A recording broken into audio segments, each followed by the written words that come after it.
je réagis à... D'abord, le terme « industrie du futur » me semble en soi problématique. La raison est la suivante, c'est que je pense qu'on est en train d'assister à un basculement progressif des industries spécialisées, comme vous disiez, vers un ensemble une série de nouveaux usages qui conduit à l'émergence, disons, d'un certain nombre de monopoles ou de quasi-monopoles, et qui intègre la chaîne de valeur complète. Et donc, on sort progressivement d'un modèle où une industrie produisait des biens et des services pour des gens ou pour d'autres entreprises, par un modèle complètement intégré verticalement. Et ça change pas mal de choses. En particulier, ça veut dire que quand avant vous vendiez un bien à quelqu'un qui ensuite était chargé de le faire fonctionner, si le bien en question consommait trop ou tombait en panne ou marchait mal, etc., c'était l'autre qui supportait le risque de le faire fonctionner. Et certes, votre vendeur, il expliquait que c'était plus ou moins fiable, votre machin, mais enfin, à la fin, c'était le prix quand même qui faisait la différence. Quand vous rentrez dans une logique où vous vendez un service, le fait que l'objet que vous fabriquiez avant et que vous vendiez, maintenant vous le fassiez fonctionner vous-même, l'avantage concurrentiel d'avoir un objet qui est efficace à faire fonctionner devient absolument considérable. Et donc, on est conduit à une efficacité énergétique, par exemple, à une sorte de vertu écologique qui vient frotter avec l'emploi. C'est-à-dire que, pour faire simple, on a à choisir entre une espèce de dynamique vertueuse où on va vers l'économie de ressources pour vendre moins cher, mieux, des services meilleurs. Mais évidemment, tout ça, ça ne crée pas beaucoup d'emplois, ou avoir beaucoup d'emplois dans une logique un peu ancienne. Et donc, souvent, je mets les gens qui sont d'un bord ou de l'autre face à ce choix cornélien, et en général, j'ai des gens qui deviennent livides en se disant « Mon Dieu, c'est vrai ». Et c'est vrai que c'est assez frappant. Mais je trouve cette évolution assez naturelle dans la mesure où, après tout, elle tend à faire gagner les gens qui sont dans l'économie, et dans l'économie de moyens, c'est-à-dire vous produisez mieux, moins cher, etc. Et donc, je pense que je ne suis pas économiste, loin de là, mais ça ne me semble pas complètement absurde de penser que c'est ça la pente de la ligne de plus grande pente. Alors, donc, et par exemple, pour donner un exemple sur l'industrie de la voiture, on a organisé récemment, dans le cadre du plan Big Data, une demi-journée avec la CNIL, sur le thème de la mobilité en milieu urbain. Et j'ai eu beaucoup de mal à faire nommer ça mobilité en milieu urbain. D'ailleurs, ça s'appelait voiture connectée, parce que l'écosystème qui tourne autour de la mobilité en milieu urbain, c'est à la fois des électriciens, c'est à la fois des gens comme JC Decaux, c'est à la fois des fabricants d'automobiles, c'est à la fois des logisticiens, c'est à la fois la Poste, c'est à la fois DHL, c'est à la fois UPS, beaucoup de gens vont être impactés par les nouvelles méthodes de déplacement de biens et des personnes en milieu urbain. Et c'était un grand succès, il y avait une 60aine de personnes dans la salle, et il y avait notamment des directeurs commerciaux de certains grands groupes fabricants automobiles français, alors il n'y en a pas tant que ça, et qui reconnaissaient que le vendeur, l'âge moyen de l'acheteur, c'était 54 ans et que ça vieillissait. Et ce qui était frappant, c'est que et il y avait des assureurs aussi, ce qui était frappant, c'est quand on leur demandait de se projeter dans le futur, les seuls modèles industriels qu'ils inventaient, c'était des modèles industriels dans lesquels ils étaient au centre. C'est-à-dire c'était une extension naturelle de leur modèle historique. Pour donner un exemple précis, les fabricants de voitures avaient du mal à concevoir que la voiture était autre chose qu'un bien personnel, c'est peut-être partagé pour faire de l'autopartage, etc. Mais c'était quand même un bien personnel qu'on achetait et qu'on assurait. Ce à quoi je leur faisais remarquer que quand je vais d'un point à un autre avec la SNCF, je ne suis pas propriétaire du wagon, jusqu'à plus ample informé, et je ne souscris pas une assurance non plus. Donc quand vous parliez aux assureurs, ils me disaient, nous, on va faire de big data dans l'assurance et faire de l'assurance connectée. Donc, je vais mettre des capteurs sur les voitures, savoir comment vous conduisez, et en fonction de ça, je vais moduler le prix de l'assurance.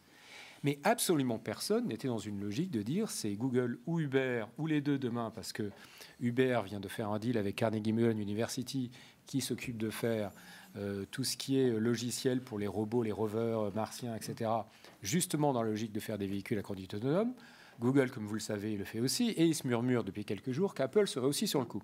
Donc, on voit bien que le modèle de je fabrique des objets pour d'autres industries ou pour des utilisateurs finaux est lui-même en train d'être complètement revu par le fait que je fabrique des objets que j'utilise moi-même. Et donc, par exemple, pour les assureurs, la vraie question, ce n'est pas de faire des assurances un peu mieux, c'est donc de regarder l'assiette de leur métier, l'assiette de la base assurable des choses, et dans une génération Y qui est dans une économie du partage et de l'usage, et beaucoup moins dans une économie de la possession, puisque posséder une voiture, c'est une source d'emmerdement, ça tombe en panne, il faut l'assurer, on se la fait mettre à la fourrière, etc. Quand vous avez ces deux effets qui se potentialisent, il est clair que la base des choses assurables pour les assureurs va changer. Elle va peut-être pas diminuer parce qu'on va aussi assurer, par exemple, les cyberattaques. Ça, c'est promis à un grand avenir. Mais je dirais, c'est clair que le métier va profondément changer. Et donc, il faut arrêter de dire, je vais faire de l'assurance auto plus intelligente. Alors, il faut le faire. Parce que, à défaut d'autre chose, ça vous permet de vous positionner parmi vos concurrents assureurs traditionnels. Mais ce n'est pas pour autant que ça vous permettra d'adresser, en bon français, la menace qui vient de numériques qui ne sont pas dans votre paysage concurrentiel habituel et qui vont se charger d'inventer des nouveaux usages. Donc j'ai tendance à dire, si vous, dans votre industrie, n'inventez pas le futur, sous-entendu en dehors de votre industrie cito sensu, ne vous inquiétez pas, d'autres s'en occupent. Pierre, vous vouliez réagir au propos de François? Oui, parce que je pense que l'exemple de l'automobile est plutôt de la mobilité. Et effectivement, un exemple intéressant. On voit d'ailleurs qu'on est aujourd'hui dans une phase très darwinienne où il y a des quantités de nouvelles configurations qui émergent, des quantités de nouveaux acteurs qui émergent et on ne sait pas trop ce qui va en sortir. Certains économistes parlent d'économie de fonctionnalité. C'est-à-dire on ne vend plus une voiture, on vend un service de mobilité. Évidemment, ça change complètement les choses parce que ça crée des courts-circuits entre le monde des télécoms, les assurances, comme vous venez de le dire, les constructeurs traditionnels, les opérateurs publics de transport. Ça fait probablement émerger de nouveaux opérateurs. Bon, et tout ça, d'une certaine façon, effectivement, l'économie de fonctionnalité, d'ailleurs, ça a été développé par des gens comme Dominique Bourg, qui sont très proches du monde de l'écologie. C'est assez profondément vertueux, puisqu'on n'a plus intérêt à ce que ça tombe en panne, on a au contraire intérêt à ce que ça dure le plus longtemps possible, et on utilise de manière plus intelligente, globalement, les ressources. Ce qui est problématique après, de mon point de vue, c'est qu'on voit apparaître ça vient se combiner avec autre chose, qui est l'extraordinaire puissance des externalités de réseau. C'est-à-dire qu'après, on voit effectivement des opérateurs comme Uber qui vont d'abord lever des sommes absolument faramineuses et qui vont mettre en place des systèmes extrêmement concentrés sur la base de très grands serveurs qui vont couvrir le monde. Et donc, on a cette économie finalement vertueuse à la base qui va donner en même temps une économie extraordinairement concentrée, comme elle n'a jamais été, dont la valorisation repose fondamentalement sur le captage de nos données personnelles. Parce qu'évidemment, l'avantage compétitif majeur, c'est que Uber saura exactement comment je me déplace, etc.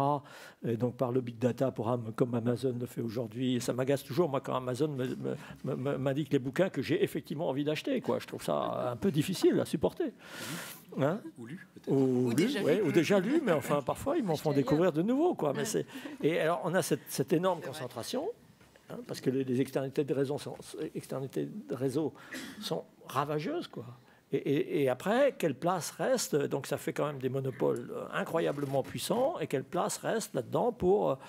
Alors, vous savez, par exemple, il y a des gens comme Laurent Janier, par exemple, aux États-Unis, qui posent la question de qui aujourd'hui peut gagner de l'argent avec l'Internet? Est-ce que les classes moyennes peuvent gagner de l'argent avec l'Internet? Non, les classes moyennes ne gagnent pas d'argent avec l'Internet. Les seuls qui gagnent de l'argent avec l'Internet, au jour d'aujourd'hui, ce sont les méga-serveurs, les méga-entreprises concentrées. Donc, pour moi, c'est ça le sujet. C'est-à-dire on a à la fois quelque chose qui est très, très fascinant parce que finalement assez vertueux et qui rentre tout à fait dans l'économie générale du collaboratif. C'est la même chose pour le partage de logements, etc. Et en même temps, qui va nous emmener vers un monde où finalement des acteurs extraordinairement puissants se constituent sur la base valorisant nos données individuelles sans aucun retour sur nous. Voilà. Et il y a aujourd'hui aux États-Unis un très grand débat sur l'avenir des classes moyennes, dont je m'étonne qu'il n'existe pas en France. Enfin, il existe peut-être un peu. Je vois Blanche qui... Non, mais il n'existe pas du tout sur la scène publique. On n'entend jamais les politiques parler de ça, alors qu'aux États-Unis, c'est aujourd'hui un sujet majeur, parce qu'on voit bien que ce qui est érodé dans ces nouvelles qualifications, c'est justement tous ces emplois qualifications moyennes, qui étaient ceux de l'industrie, un peu de papa, on va dire. Geneviève. Alors, je réponds à quoi? Je rebondis sur qui? Rebondissez sur qui vous voulez. Je rebondis sur qui je veux. Non, je me disais en vous écoutant que j'ai l'impression que quand on parle d'industrie, parce que je vais revenir quand même sur l'industrie, l'impression que le numérique, enfin qu'il y a un nouveau récit qui est en train de s'installer quand on parle d'industrie. Donc on est rentré dans un nouveau récit. Sur lequel on projette d'ailleurs on projette nos peurs, nos aspirations, nos fantasmes, et que ce récit, il est en train de se tricoter aussi. C'est un récit qui au croisement du numérique et de l'écologie. C'est-à-dire qu'on va... Et on voit bien d'ailleurs que ce récit, quand vous parlez, François, de numérique, il y a quelque chose où vous devenez un conteur. Parce que, si je peux m'exprimer ainsi, c'est joli un compteur. C'est voilà. Sinon un compteur, oui. Non, mais compteur au sens conte de fées.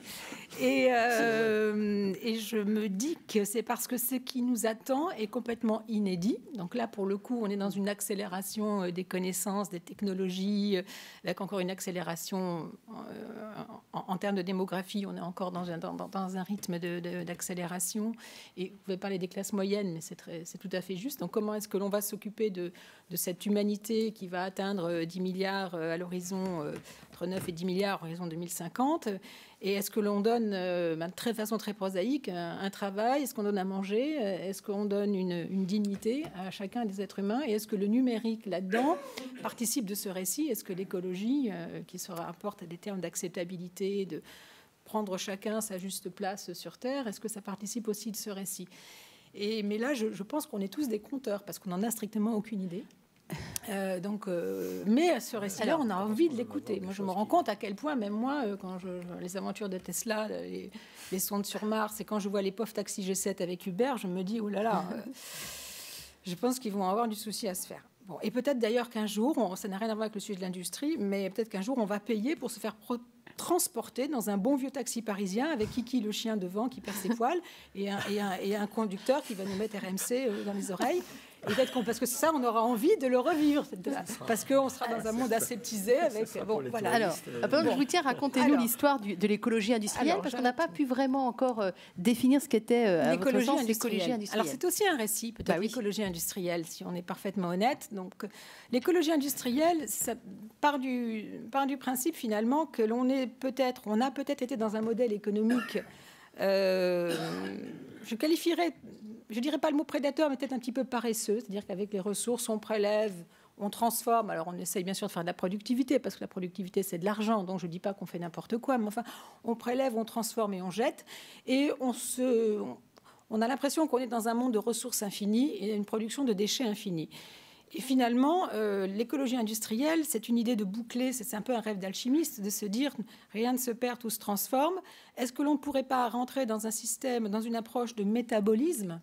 Donc de métabolisme au sens où, finalement, peut-on être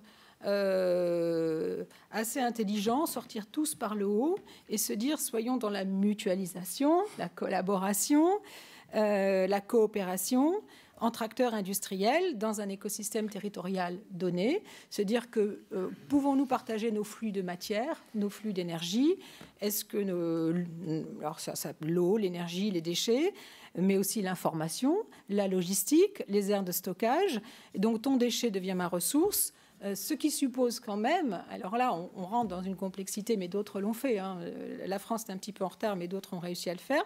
On voit quand même que l'écologie industrielle, elle est à l'œuvre dans des systèmes, dans des écosystèmes où il y a de la contrainte. Oui, comme le Japon. Comme le Japon. C'est pas, au Japon, c'est pas nouveau, c'est pas émergent comme ça là chez nous. Exactement. On s'aperçoit que c'est des territoires pauvres en ressources, enfin en tous les cas en ressources naturelles, qui sont obligés de compter vraiment sur du collectif et de l'innovation pour produire de l'intelligence et arriver finalement à partager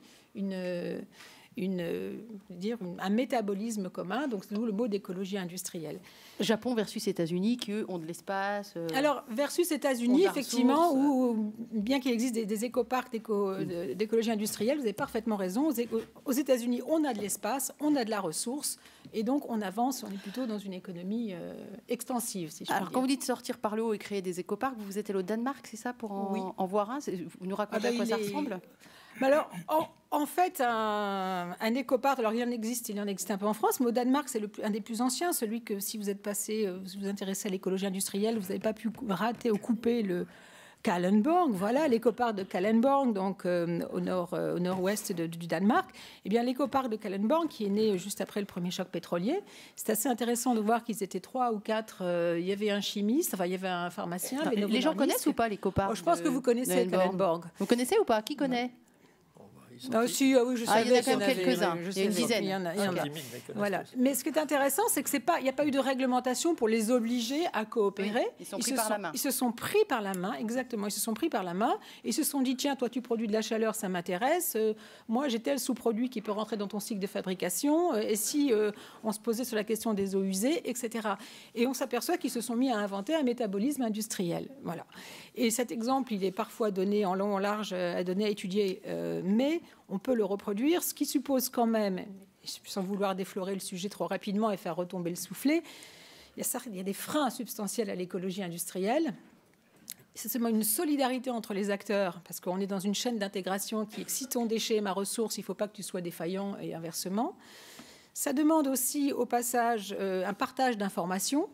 Donc exactement qu'est-ce que tu produis, et ça peut être des informations concurrentielles, et les industriels ont beaucoup de mal, même quand ils sont sur une chaîne de valeur, partagent la même chaîne de valeur, ils ont beaucoup de mal à partager les informations. Ça aussi, c'est un problème de maturité entre les acteurs. Donc on joue avec les cartes très près du corps, on montre pas. Donc on ne donne pas exactement toutes ces consommations. Hein. Ça suppose aussi que la réglementation aille dans le bon sens, c'est-à-dire si ton déchet devient ma ressource, encore faut-il que le législateur l'ait accepté pour des raisons de toxicité, etc., ou que je puisse la réutiliser, la réinjecter dans un cycle. Et là, on peut dire qu'on n'est pas couché, quoi. Et puis, en fait, il y a une question aussi du prix de l'énergie. Je suis désolée, mais tant que le prix de l'énergie restera bon marché, eh bien, on n'aura pas cet aiguillon qui est d'aller vraiment vers l'écologie industrielle. C'est comme pour l'usine du futur, il y a des régions plus ou moins en pointe. Vous m'aviez cité Dunkerque, l'usine du futur va avoir des régions plus ou moins en pointe et des régions complètement à la ramasse. Les territoires aussi sont très comment dire, inégaux dans leur investissement. Les territoires sont inégaux, oui, tout à fait. Oui, je pense qu'il y a il y a un champ d'application essentiel pour tout ce que vous dites sur l'économie circulaire, c'est les villes. C'est-à-dire qu'au fond, les villes sont, d'ailleurs depuis assez longtemps, il y a beaucoup d'économies circulaires dans les villes. On utilise, entre les villes et la campagne, disons, la gestion des systèmes territoriaux. Et que là, il y a un enjeu absolument majeur, et peut-être particulièrement pour la France, qui a des entreprises bien positionnées sur tous ces sujets urbains que vous connaissez.